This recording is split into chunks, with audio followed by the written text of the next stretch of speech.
Kamusta kayo mga boss? Welcome sa ating channel. So diretso na agad tayo. Marami ang nagtatanong sa akin kung bakit nga ba hindi na bumalik o nasilayan pang muli si Michael Jordan sa Chicago Bulls noong 1999. Matapos nitong manalo ng tatlong magkakasunod na championship mula 1996, 1997 at 1998 na pangalawang Grand Slam ng Bulls franchise. Well, alam naman natin mga boss kung gaano kasikat at kalakas ang Bulls ng mga panahon na yon. Pero bakit nga ba sa kabila ng mga ito ay bigla na lang iniwan ni Jordan ang Chicago Bulls? Sigurado ako na isa ka rin sa nagtataka kung bakit nagretiro nga ulit siya sa pangalawang pagkakataon. Di na nga bumalik sa Bulls kailanman. Well, sa video natin na ito mga boss ay aking ibubulgar sa inyo kung ano nga ba ang naging pinakamalalim na dahilan ni MJ kung bakit ayaw na niyang bumalik sa Bulls ng mga panahon na ito.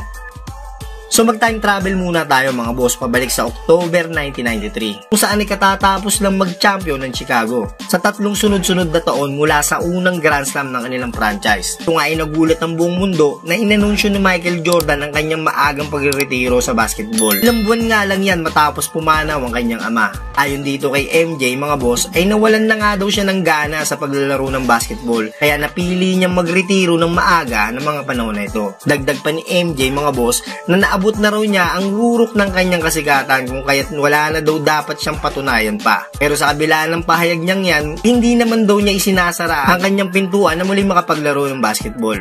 At sa loob nga lang daw ng 5 taon na biglang bumalik ang kanyang hilig sa pagbabasketball ay talagang maglalaro daw siyang muli at babalik sa dating kupunan ng Chicago Bulls. Well, sa puntong ito mga boss ay makikita pa rin natin ang kanyang desire na makabalik talaga sa kanyang mother team.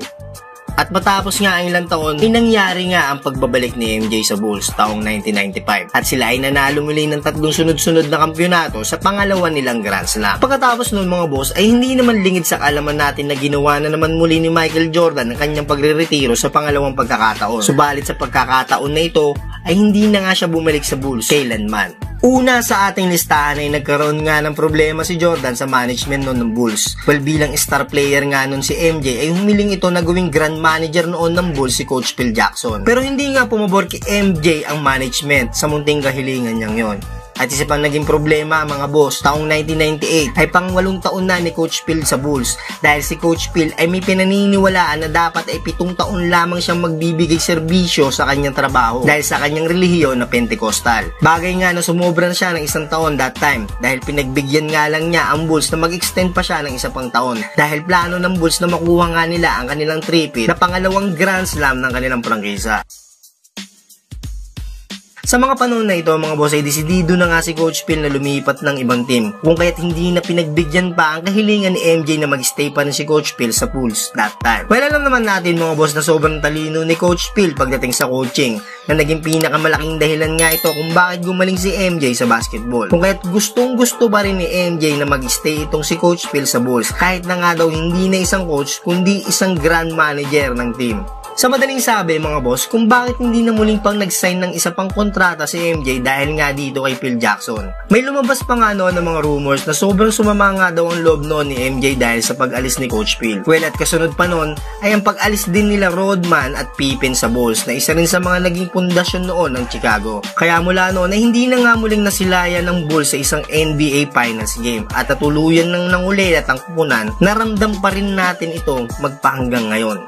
Pero matapos nga lang ang 2 taon ay muli ngang bumalik si MJ sa NBA mula sa kanyang pangalawang pagre-retiro subalit hindi na nga sa Chicago Bulls, hindi sa kupunan ng Washington Wizards. Dahil na rin, sa isa na rin siya sa may-ari noon ng team. Kung tutuusin mga boss ay pwede pa naman bumalik doon si Jordan sa Bulls at magkaroon ng kaunting porsyento bilang isa sa mga may-ari nito. Pero hindi na nga niya ito ginawa dahil na rin sa mga naging conflict nito sa management. Well, sa kabilang dako naman ay napadpad nga ito si Coach Phil Jackson sa Los Angeles Lakers at nagawa rin niyang maihatid sa tripit championship ang Lakers gaya ng ginawa niya sa Bulls.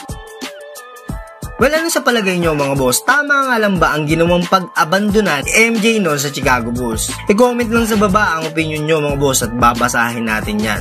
Well, ito lang muna ang video natin sa ngayon mga boss at bago nga tayo magtapos ay nais ko munang humiling sa inyo ng isang like, comment at subscribe para maging updated ka naman sa ating mga susunod na video.